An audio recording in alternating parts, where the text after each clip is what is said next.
asumió el cargo de defensora general de la provincia, la doctora Torres Capielo.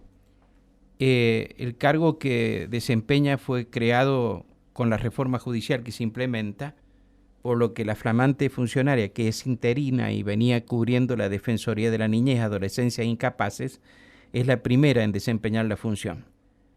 Así como el Procurador General es la cabeza de los fiscales, la Defensora General lo será de los defensores oficiales.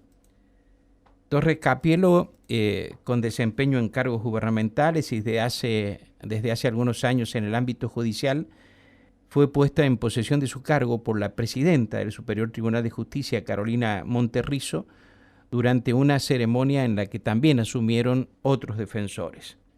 Por ejemplo, Silvia Daniela García juró como defensora de la niñez, adolescencia e incapaces número 2 de la primera circunscripción judicial, y Lorena Susana Coria, un cargo similar en la segunda circunscripción judicial.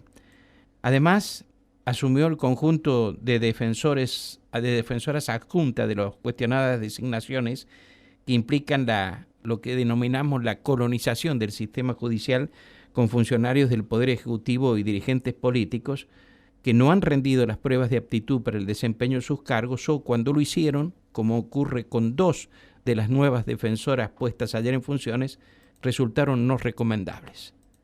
No obstante, el Poder Ejecutivo las designó y el Superior Tribunal, contrario a lo que esperábamos todos, les tomó juramento habilitándolas para el ejercicio del cargo. Quienes están en esta situación pertenecen a la tercera circunscripción judicial.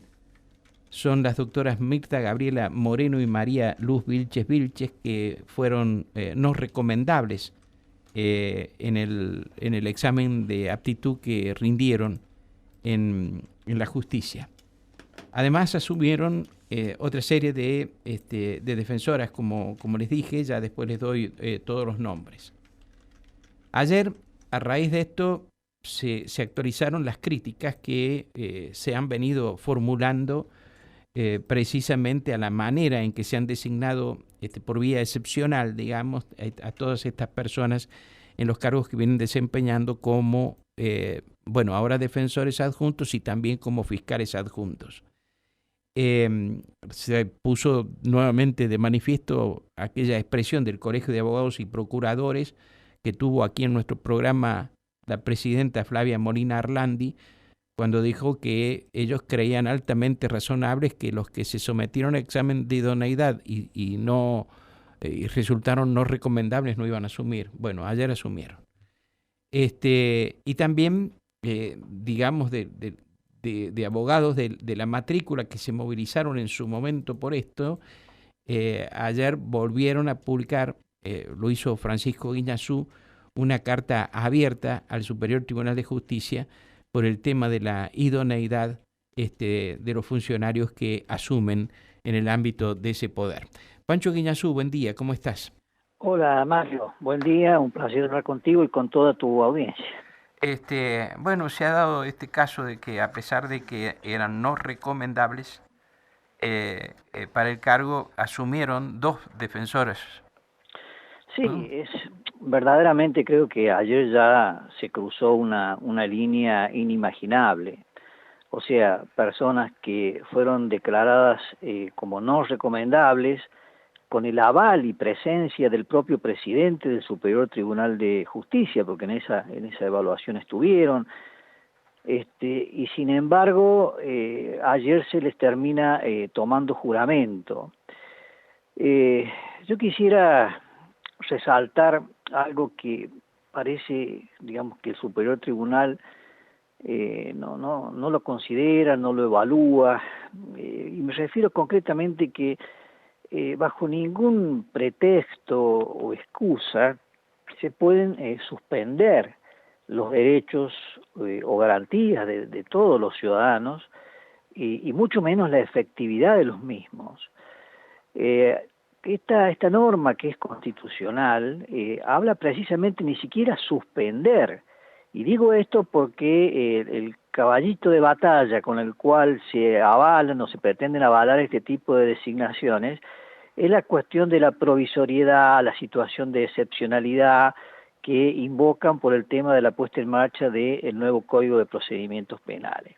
La Constitución es muy clara, no se pueden suspender bajo ninguna excusa o pretexto los derechos o garantías de todos los ciudadanos o la efectividad de sus mismos.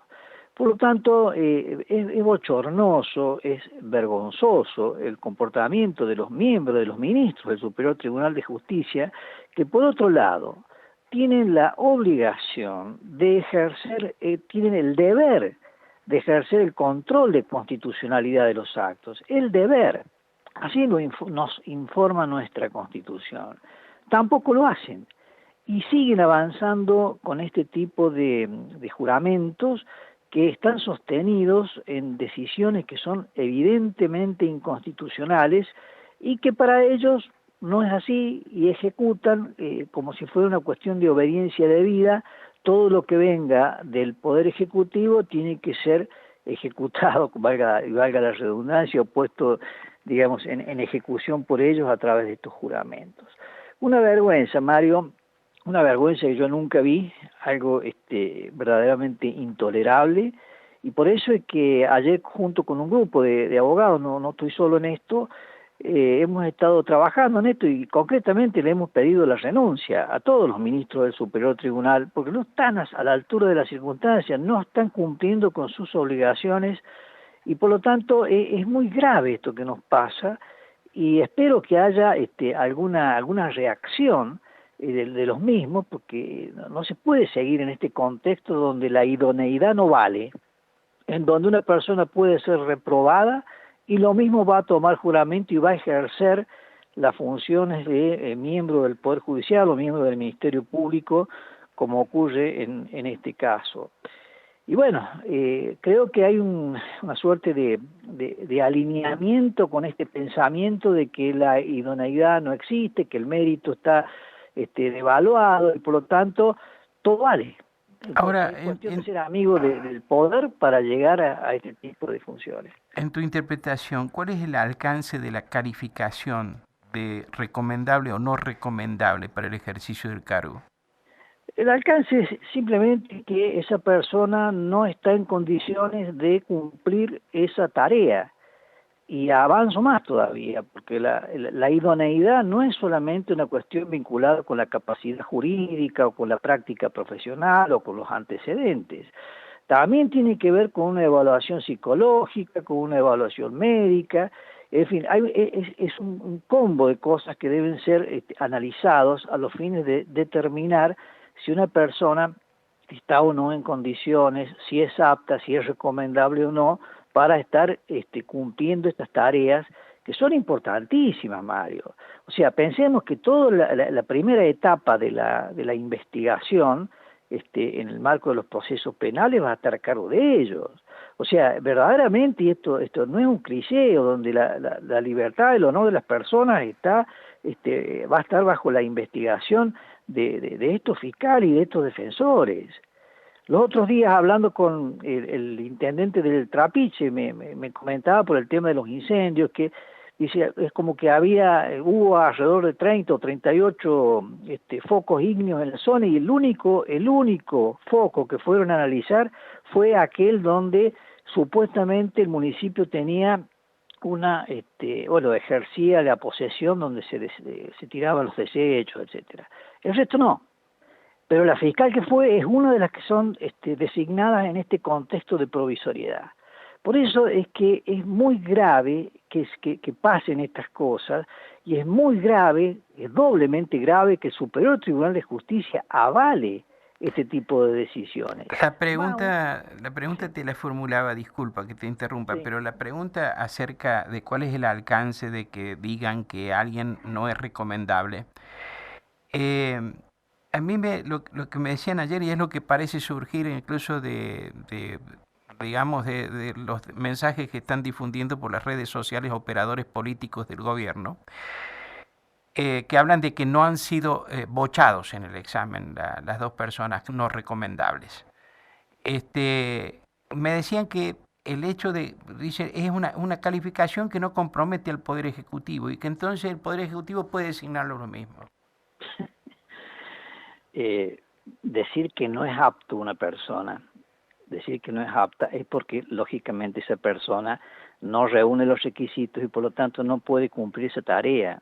Es decir, eso y bochado es lo mismo, quizás... Claro, es una expresión, digamos, Claro, o elegante. sea, se utiliza un término elegante para Claro, no decir es un aplazado, pero en claro. realidad es no recomendable quiere decir eso, no está en condiciones de cumplir esa tarea en el Poder Judicial. Así es como se evalúa la idoneidad en el caso de los miembros del Poder Judicial y del Ministerio Público en este caso. Pero bueno, ellos ignoran esto y no solamente que avanzan con el tema de que aún los bochados o no recomendables son puestos en funciones, sino que también siguen avanzando con esto, con la designación de gente muy vinculada al poder provincial. Y no nos olvidemos que las funciones del Ministerio Público son trascendentes, porque es el titular de la acción pública, no es menor. Son aquellos que ejercen el control de legalidad de todos los actos de la administración. Por lo tanto, todo eso ahora queda en manos de amigos del poder o bien de personas que han sido declaradas como no aptas o no recomendables para estar en ejercicio de sus cargos. La exdiputada Morel, que ayer asumió como defensora adjunta, es entrevistada por un colega, creo que del Chorrillero, y ella cuando va terminando la nota que le hacen, dice que la respeten y que ella no tenía que rendir para asumir, ¿no? Y dice, el concepto lo dice así, no tenía que asumir, no le dice por una vía excepcional, etcétera, bueno, pero tengo que presentarme después. Yo no tengo que rendir para asumir. Eh, eh, es una cuestión que llama la atención, ¿no?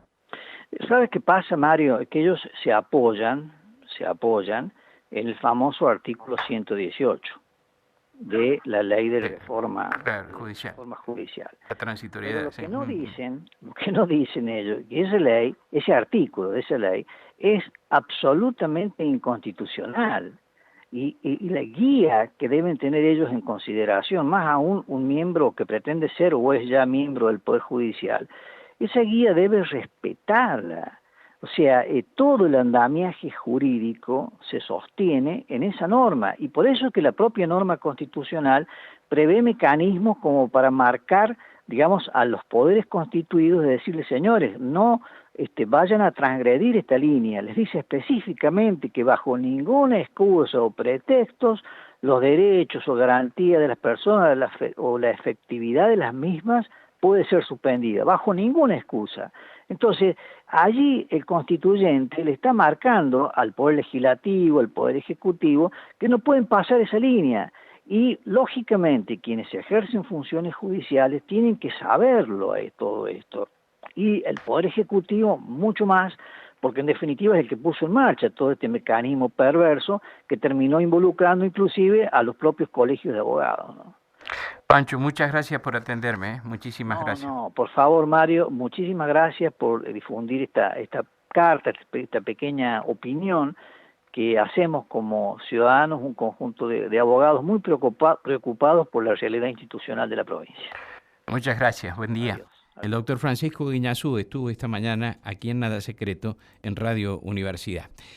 Completo la nómina